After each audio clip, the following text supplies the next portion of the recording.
Meu nome é Rubens Murilo Marques. Eu nasci em 19 de março de 1937.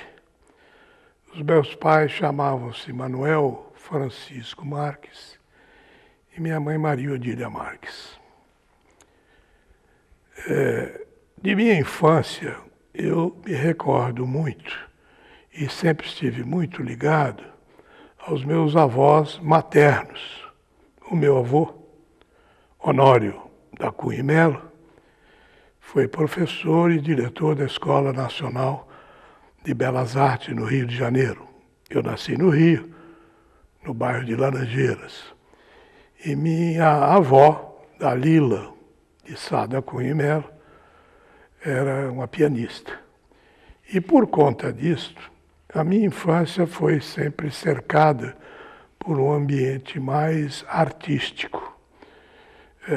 Inúmeros escultores, meu avô era escultor, pintores iam à casa dos meus avós e eu convivia um pouco com esse ambiente, o que para mim seguramente foi uma coisa que me influenciou muito o meu olhar para essa parte, contraditoriamente, até de uma forma aparente, com as ciências exatas.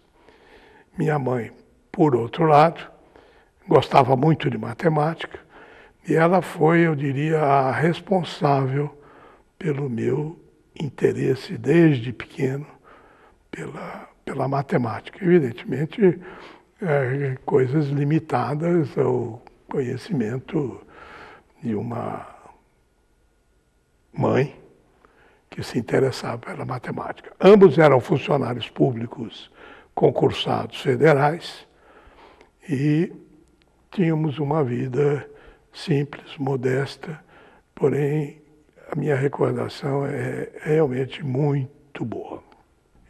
E viemos viver aqui em São Paulo, isso por volta de 1953.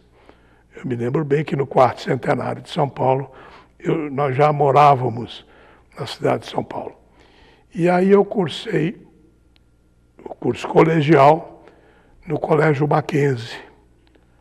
Concluídos esses 3 anos do curso científico, na época existia um curso clássico e curso científico, o clássico dedicado aos alunos que se interessavam mais pelas ciências humanas e o científico pelas áreas de ciências exatas e engenharia. E após concluído o curso científico, então eu prestei, e eu já me interessava muito por matemática e por física, eu prestei vestibular para o curso de Física da Faculdade de Filosofia, Ciências e Letras da USP, isso em 1957. Em 1965, eu fiz a minha livre-docência em Estatística, aos 27 anos de idade, e me orgulho muito que naquela época eu fui o livre-docente mais jovem até então existente na USP. Não sei se isso é um motivo de orgulho, mas pessoalmente para mim foi uma coisa muito interessante. E a partir daí a minha vida tomou outro rumo.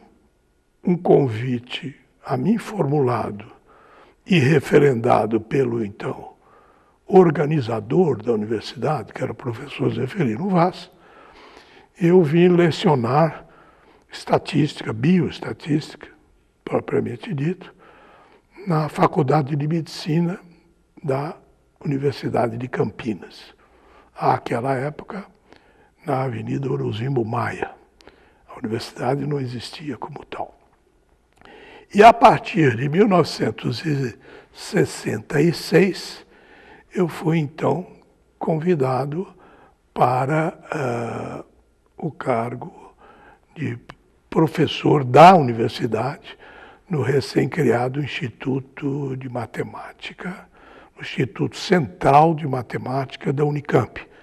Àquela época, na criação da universidade, existiam os institutos centrais de Biologia, de Física, de Química, de Matemática, porque a ideia do Zeferino sempre foi de que o aluno deveria ter uma formação básica, fundamental, em todos esses setores, ainda que se interessasse posteriormente por alguma carreira específica. E foi então convidado para ser o diretor do Instituto de Matemática da Unicamp. E em 1968, eu propus ao Zeferino, em 67 ainda, a criação de um curso de bacharelado em estatística, que foi o primeiro, acabou sendo o primeiro curso de estatística no estado de São Paulo, e em 68, a criação do curso de bacharelado em ciências da computação. E, aliás, esse é um episódio também bastante curioso, porque quando eu fui conversar com o Dr. Zeferino, eu fiz essa sugestão a ele. Ele me disse, mas ô Rubens, que história é essa, de negócio de computação? Né? Eu disse, olha, Dr. Zeferino, eu acho, a meu ver, que isso é o futuro. Eu disse, tá bom, então você tem uma semana para me apresentar o projeto do curso, porque eu vou ter uma reunião no Conselho Estadual de Educação e eu quero aprovar isso, então, em uma semana. Aí, foi uma correria. Reuni inúmeros amigos na Universidade de São Paulo, ligados um pouco à área, porque ninguém tinha, evidentemente, nenhuma tradição específica nesta área. E aí elaboramos um projeto. Tínhamos um pouco de prazo, porque a parte profissionalizante do curso, propriamente dita, só seria começada 2 anos depois do curso básico. Então, a minha ideia foi de aproveitar esses 2 anos e mandar 2 ou 3 professores para o exterior para fazerem o seu doutoramento, se capacitando, então, para a parte profissional desse curso. Eu consegui, junto à FAPESP, e especificamente junto ao ex-professor já falecido, Alberto Carvalho da Silva, que era o presidente da FAPESP, que a FAPESP nos concedesse algumas bolsas de estudo. E, com isso, mandamos algumas pessoas para o exterior, uma das quais foi o professor Cláudio Lucchesi, uma figura extremamente renomada, com inúmeros prêmios, e aqui na Unicamp também, que foi um dos pioneiros, ele, o professor Tomás Kowaltowski, o professor Henri Simon, que futuramente veio a ser diretor do Instituto de Matemática da USP. Enfim, era um grupo de jovens extremamente estudiosos e competentes, que a eles a gente deve seguramente o sucesso da implantação desses cursos. Lembrando que o curso de computação foi bastante criticado na sua propositura por achar que seria uma coisa aventureira, não é?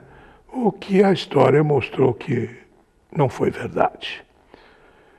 Houve muita oposição, inclusive dentro da USP, para que esse curso viesse a ser criado e feito aqui na universidade. Isso fazia muito parte do perfil do professor Zeferino, não é?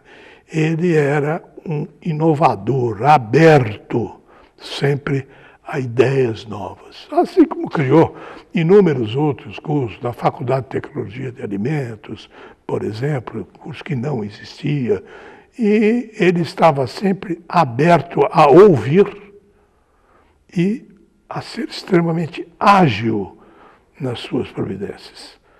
Com isso, criaram-se esses 2 cursos que existem até hoje na universidade. Aí nós estamos por volta de 1970, 71, e a universidade começou a enfrentar, inclusive até por aumento do seu corpo discente, docente, alguns tipos de problemas, inclusive extremamente associados a ao regime militar então vigente. Em 1971, eu fui preso porque eu havia hospedado em minha casa um casal, por solicitação de um amigo meu, casal que eu não conhecia, nem sabia, não tinha nenhuma história dos seus antecedentes. Isso para mim seria até irrelevante, porque eu não os abrigaria em casa, soubesse ou não soubesse, se eles tinham alguma vinculação política. Esse fato para mim era absolutamente irrelevante. E o que pesou muito foi o fato de que a mulher do casal estava grávida, passando mal, com uma perspectiva de abortar. Então, pediram-me um asilo em casa, e ficaram em casa uma semana, depois foram embora, nunca mais soube. Nunca mais não é verdade. Alguns anos depois eu soube que ele havia sido morto, porque eles estavam ligados à VPR, a Vanguarda Popular Revolucionária, do Carlos Lamarca. E eu fui preso pela famigerada UBAN,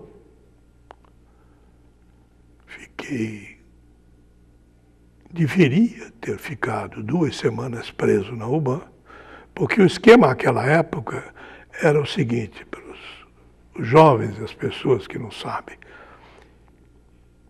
existiam 2 entidades, o DOPS, estadual, e a UBAN, ligada aos militares.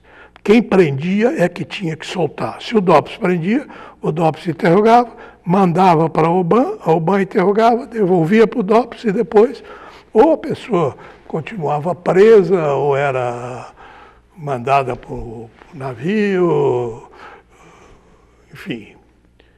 No caso, eu fui preso pela UBAN, então eu devia ter ficado 2 semanas. Acontece que, à época, o meu tio, Coronel Danilo Daci de Sá da Cunha e Melo, irmão de minha mãe, era o secretário de Segurança do Estado, no governo Abreu Sodré. E quando ele soube que eu tinha sido preso, ele era um militar linha dura, como se dizia, não é? Por convicção política, não é? Ele ficou muito enfurecido e muito chateado, porque o sobrinho dele tinha sido preso.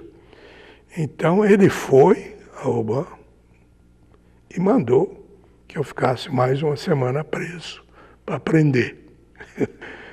E aí eu fiquei mais 1 semana preso, depois foi transferido para o DOPS e depois vim a ser julgado. Assim que eu fui libertado, eu voltei à Unicamp, fui procurar o reitor e falei, doutor Zeferino, eu entrego o meu cargo de diretor do Instituto de Matemática porque eu não gostaria de constrangê-lo. Eu vou ser processado, existe um IPM, um inquérito policial militar, que está correndo contra minha pessoa, então eu quero que o senhor aceite a minha demissão. Ele relutou um pouco, disse, tá bom. Eu disse, não, mas também tem o seguinte, eu presido a Câmara Curricular da universidade. Então, da Câmara Curricular, eu não vou pedir demissão porque eu fui eleito. O cargo de diretor é um cargo de confiança do reitor, então eu entendo que eu lhe exporia. Mas o cargo de presidente da Câmara eu fui eleito pelos meus pares. Eu vou cumprir meu mandato. Ele disse, não, estou de pleno acordo. E vai em frente. E aí, ocorreu neste meio tempo um episódio muito curioso também, porque eu tinha proposto uma total reformulação na parte do ensino da Unicamp. Reformulação em que sentido? Naquela época, a tradição era a seguinte, o aluno fazia um curso, que era um curso seriado, Aí, se ele não passasse em uma disciplina, ele tinha uma segunda época. Se nessa segunda época a média final dele ficasse entre 3 e 5, ele teria mais um exame escrito e um exame oral, e aí, se não passasse, ele ficaria reprovado. E só poderia voltar a fazer as coisas no outro ano.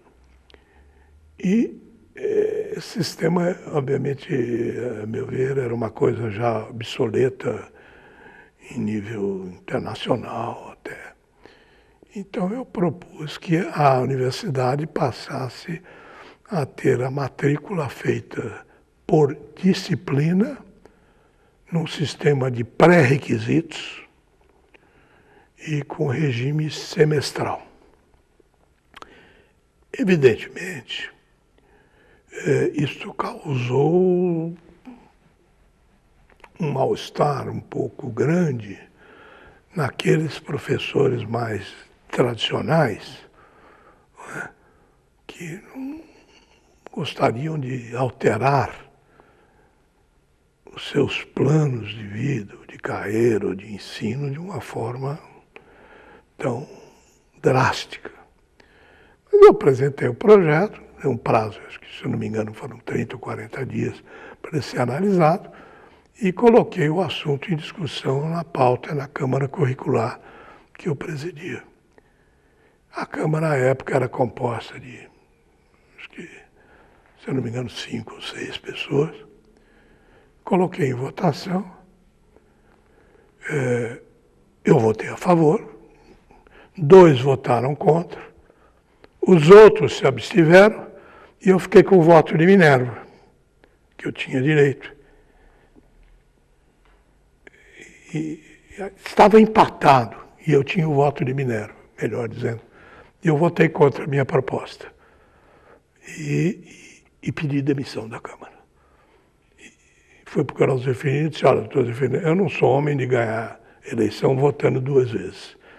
Então, meu cargo está aqui, o senhor... Não, reúne a Câmara que eu vou lá e eu vou falar com as pessoas. Eu não sou mais presidente, o senhor não entendeu. O senhor é reitor, se o senhor quiser reunir, o senhor reúne a Câmara, vai lá, expõe o problema. Eu não estou mais nessa Câmara Curricular. E, efetivamente, ele foi, com o poder de persuasão dele, né, de pressão, evidentemente, ele fez com que todos... Porque eu digo, olha, o que eu não admito é o seguinte, eu perder, tudo bem, a minha proposta é uma porcaria, não é boa, tudo bem, é da vida. Agora, na hora que se define uma política didática da universidade, ter 3 ou 4 pessoas que se abstêm de votar, eu não aceito. Pode ser a favor ou ser contra, é problema de cada um.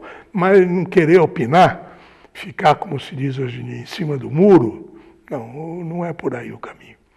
E acabou vingando, e a universidade foi novamente pioneira, foi a primeira universidade brasileira que instituiu nos seus cursos de graduação o sistema de matrícula feito pelo computador, não é? Por disciplina, com regime semestral. Então, esse foi um episódio também que foi vencido a duras penas. Não é? E até porque, naquela época, fazer-se matrícula por computador era uma aventura.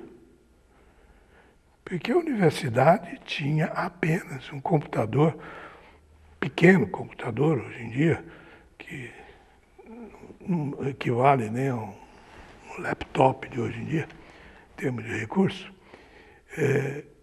que havia sido comprado, cuja história é muito interessante também, e era uma dificuldade.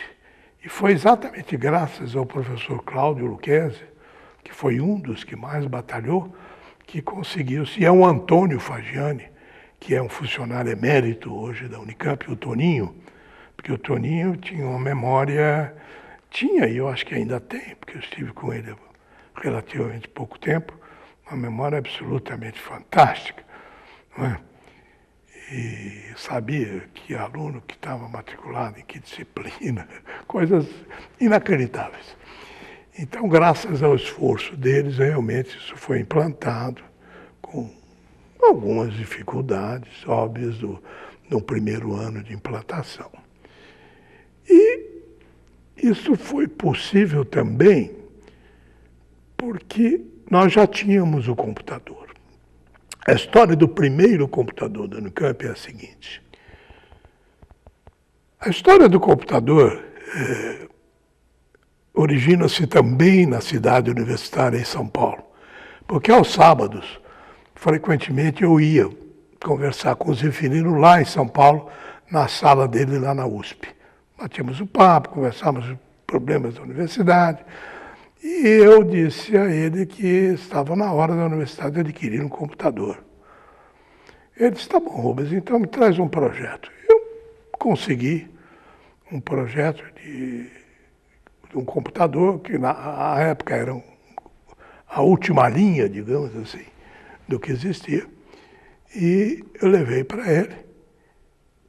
E ele disse, tá bom, então eu vou comprar. Eu digo, mas o senhor... Porque eu sabia que a universidade tinha dificuldade de verba, não é? E ele disse, não, agora eu vou conseguir o dinheiro e vou comprar. E realmente conseguiu. Isso era muito dele, não é? Quando ele foi construir o primeiro prédio, que eu já mencionei, eu disse a ele, bom, doutor Zeferino, então o senhor conseguiu verba para a construção? Ele disse, não, agora com o projeto eu vou conseguir o dinheiro. E foi à Secretaria da Fazenda, e o pessoal da Secretaria da Fazenda disse, tá bom, então nós vamos construir o prédio da reitoria. Ele disse, não, a reitoria não é atividade fim. Eu não quero o prédio da reitoria, eu quero um prédio para alguma unidade científica. E aí deram o dinheiro, evidentemente, certo? Que foi feito o primeiro prédio, que foi da matemática. Então ele tinha uma sensibilidade também e uma conversa, não é? Ele sabia como conduzir as coisas e na postura de diferenciar bem o que era atividade meio de atividade fim.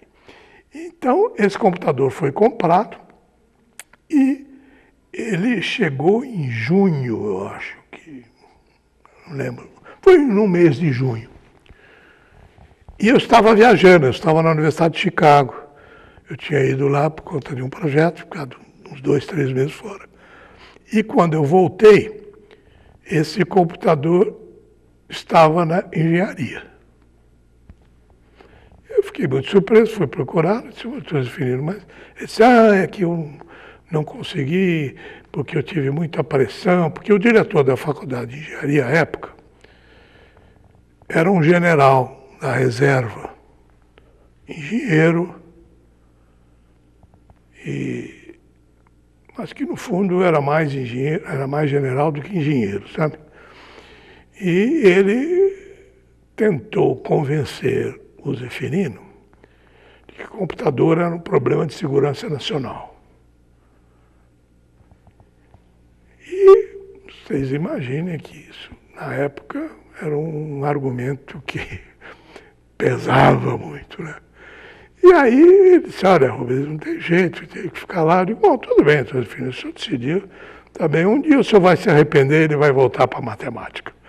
E foi o que aconteceu 3 ou 4 anos depois, quando ele demitiu o diretor da escola de engenharia, o computador voltou para a matemática. Eu digo, porque na matemática o objetivo é servir à universidade, não é servir à engenharia. Ele servirá também à engenharia, mas não com exclusividade, isso não faz sentido.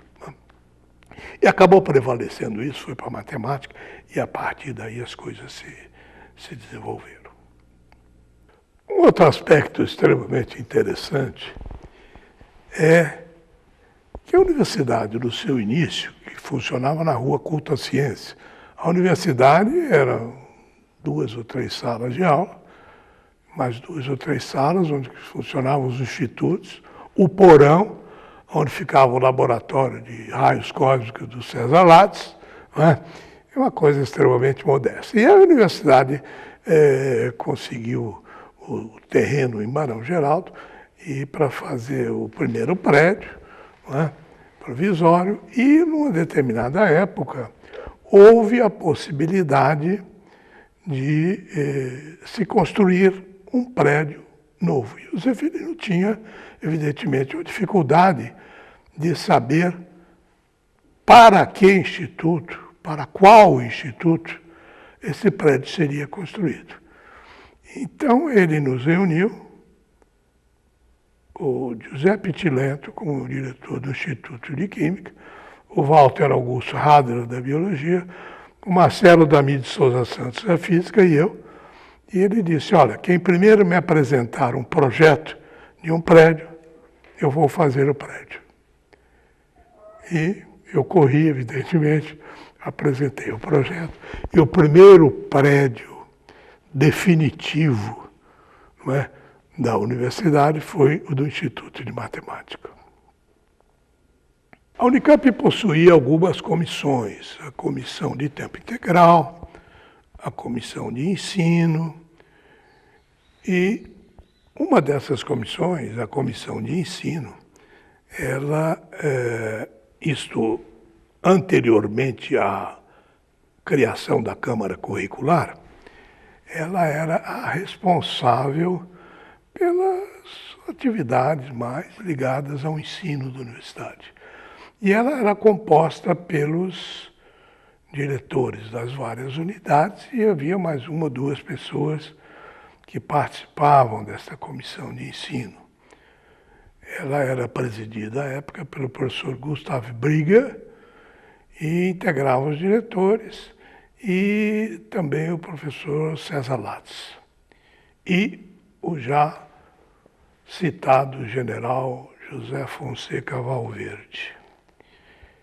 E imediatamente depois da instituição do AI-5, nós tivemos uma reunião da comissão de ensino. E aí o general Valverde, que era um indivíduo prepotente, colocou um revólver em cima da mesa e falou, bom, agora nós temos uma nova ordem nesse país, eu vou mandar prender todos os comunistas ou coisa desse tipo. E o César Latz, indignado, pegou um cinzeiro e jogou em cima dele, entendeu? E virou-se para ele e falou, olha, esse revólver que você tem aí, eu vou fazer xixi em cima dele. Entendeu? E foi aquele tumulto, evidentemente, né? As palavras não foram exatamente essas, né? Fica a cargo do ouvinte interpretar, não é? Mas foi um episódio marcante, não é? Porque, por um lado, mostrou o autoritarismo de uma pessoa, não é?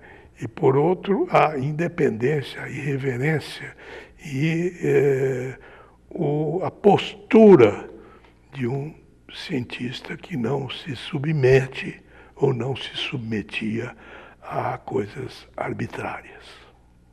Grande personagem na história da universidade. Em 1968, acredito, 69, os cursos das áreas de ciência iam ser transferidos para o campus que estava sendo construído. E estava sendo construído o primeiro bloco. E, por algum motivo, eu fui visitar a obra, porque eu tinha, sob minha responsabilidade, a inauguração dos cursos, não é, como presidente da Câmara, no prédio novo da universidade.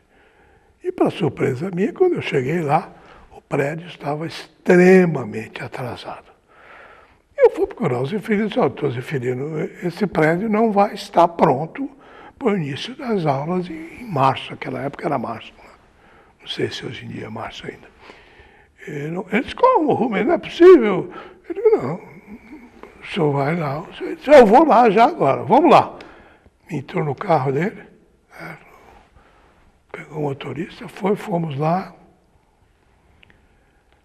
ele viu que realmente não estava em condições de vir a ser inaugurado, voltou e demitiu o presidente da comissão de construção, que era o general Valverde.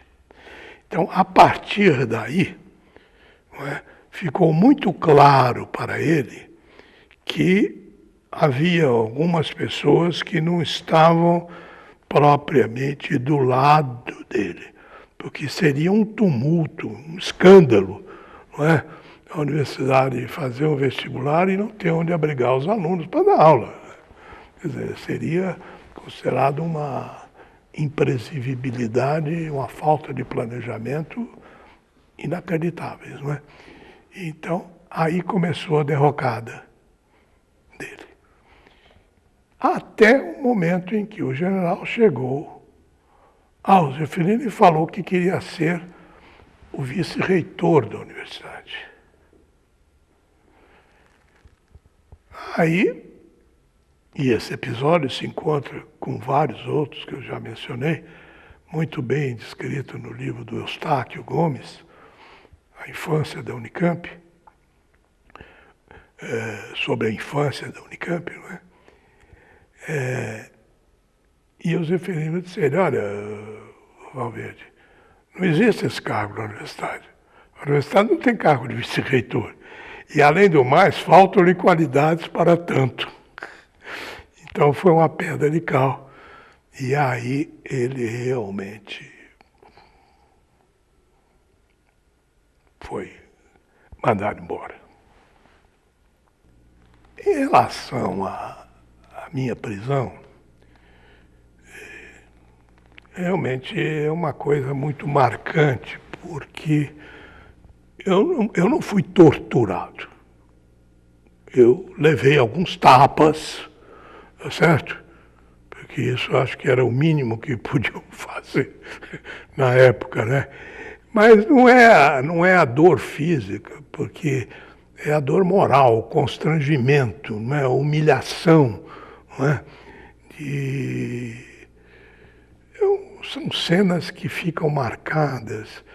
Mesmo quando eu estive preso no DOPS, nós éramos 12 numa cela. Não é? Um dos presos, que era um empresário, bem sucedido até a época, um belo dia de madrugada nós acordamos sobressaltados, ele tentou se enforcar. Então, são coisas que você fica apavorado, não é? Havia um rapaz, um jovem, não é?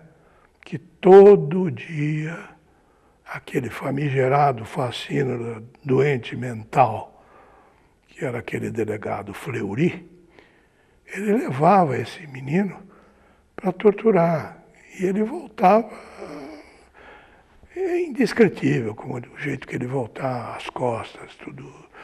E a gente tinha que tentar pegar uma toalha molhada, pôr uma compressa, quer dizer, coisas que ficam marcadas, certo? É uma tortura psicológica muito grande. Além, evidentemente, dos prejuízos individuais que cada um tem, como eu também tive na minha carreira. Evidentemente, ficou, num certo sentido, truncada, tá certo?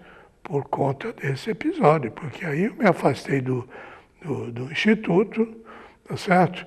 Aí depois fiquei mais 1 ou 2 anos só na universidade, fui convidado pelo governo do estado para montar o que hoje em dia se é conhecido como SEAD, o Sistema Estadual de Análise de Dados Estatísticos, né?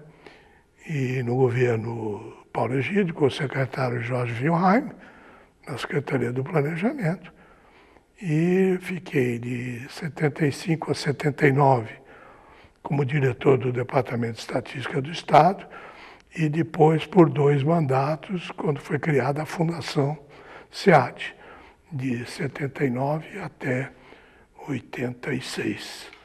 Em 86, eu regresso à universidade, certo?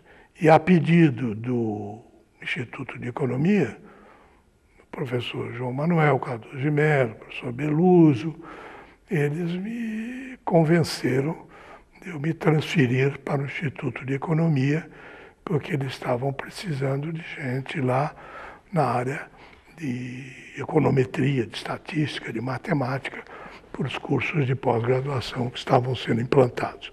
E foi o que eu fiz, eu me transferi do Instituto de Matemática para a Economia, e em 1989, então, eu me aposentei da Unicamp e continuei aí já como presidente da Fundação Carlos Chagas, até alguns anos atrás, fiquei lá 25 anos presidindo a Fundação, e agora meu interesse agora está redirecionado mais para os netos. Estou na época de deixar um pouco a parte científica de lado e cuidar da parte emocional nesse tempo que resta. Quanto à produção da universidade, do conhecimento na universidade, hoje em dia, ela, num certo sentido, difere bastante do que era. Porque, àquela época, a meu ver, o corpo docente não estava submetido à angústia de ter obrigatoriamente que produzir trabalhos para publicar em tais ou quais revistas. Isto era uma consequência natural do evoluir da pessoa. Há que se distinguir que existem aqueles de igual mérito que privilegiam a carreira científica e os que privilegiam a carreira didática. São igualmente importantes para a universidade. Não adianta ter um excelente cientista que não saiba se comunicar, que não saiba transferir esse conhecimento para os seus alunos, que não saiba formar os seus alunos. E é, num certo sentido, a meu ver, desumano querer dizer, não, entrar na universidade tem que ter tal prazo para ter um mestrado, tal para um doutorado, tanto para fazer o nível de docência, tem que ter tantos trabalhos publicados em tal prazo. Isto acaba gerando, obviamente, o quê? Um trabalho de, não vou dizer baixa, mas de qualidade medíocre, muito aquém do que aquilo que o pesquisador poderia espontaneamente produzir. Então, não é pela quantidade de artigos publicados ou indexados que tem um docente da universidade que se mede o seu valor, a sua importância para a universidade. Então, isso, a meu ver, pelas informações que tenho, pelos contatos, é uma coisa bastante diferente do que era. E se me perguntarem se o modelo preferível, a meu ver, é o atual, é o antigo, sem dúvida nenhuma é o antigo.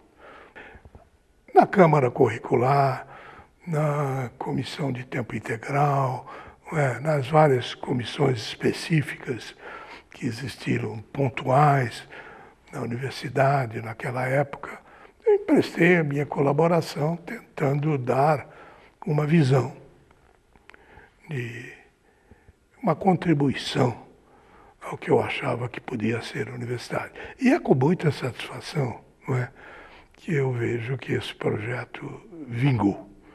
E vingou muito bem, A Unicamp, eu acho que eu tenho um orgulho muito grande, isso sim, de dizer que eu pude, de alguma forma, participar da construção dessa universidade, que é uma coisa que não foi momentânea, é uma coisa que vai ficar para a história.